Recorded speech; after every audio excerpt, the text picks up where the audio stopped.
Oke teman-teman, bagaimana kejadiannya ketika kita mengalami gagal bayar di aplikasi EasyCash ini berdasarkan banyak pengalaman orang-orang yang udah curhat.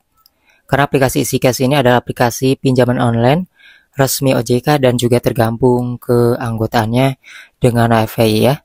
Dan di sini untuk rating ulasannya dari 1 juta ulasan dia mendapatkan 4,5 bintang dan tentunya aplikasi ini sudah di atas 10 juta pengguna yang menggunakan aplikasi ini.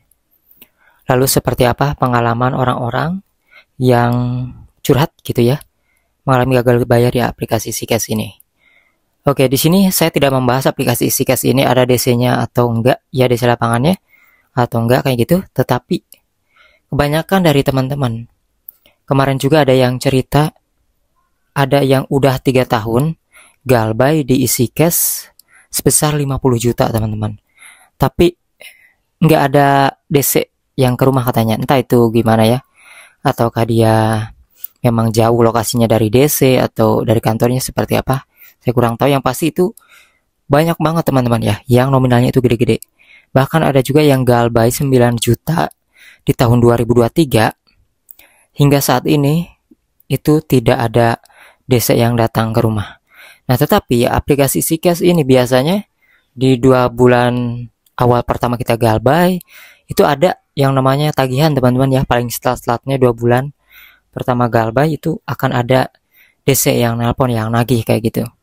Tetapi kebanyakan di aplikasi EasyCash ini itu yang galbay puluhan juta ya, belasan juta itu ada juga teman-teman ya, bahkan banyak yang tidak didatangi. Ya mungkin ini tergantung dari orang-orangnya ya, mungkin mereka beruntung atau seperti apa, karena dia kan memiliki 10 juta pengguna. Otomatis untuk mengutamakan setiap orang itu sangat sulit teman-teman ya, karena sedikit kalaupun ada DC-nya kayak gitu. Maka dari itu intinya kalau misalnya kalian punya utang, kalau misalnya enggak terlalu besar mendingan dibayar ya teman-teman, daripada keslik OJK masuk jelek nantinya. Tapi kalau misalnya kalian punya utangnya gede terus gak ada uang, ya gak masalah juga, pasrahkan aja gitu ya. Gak usah dipaksa buat gali lubang tutup lubang, pinjam ke sana sini. Nah yang pasti kalau misalnya aplikasi ini juga misalnya nanti mengancam mau dialihkan ke pihak ketiga, kalian lihat dulu kira-kira pihak ketiga PT apa, kalian cari di Google. Apakah mereka hanya menakut-nakuti atau seperti apa? Karena memang dialihkan ke pihak ketiga itu ada ya peraturannya dari sananya, tetapi sangat jarang teman-teman. Kenapa?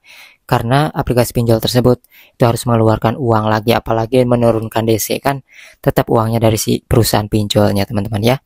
Nah buat kalian yang memiliki pengalaman berbeda, silahkan tulis aja di kolom komentar kira-kira pernah didatangi DC atau aman-aman aja di nominal besar ataupun kecil ya. Hal ini buat teman-teman yang lain juga biar sama-sama nggak begitu panik ya, karena panik itu justru akan menambah masalah ketika kita memiliki utang. Maka dari itu gak usah panik, yang penting kita tahu aturan-aturan dari OJK yang diterapkan kepada si perusahaan pinjol tersebut.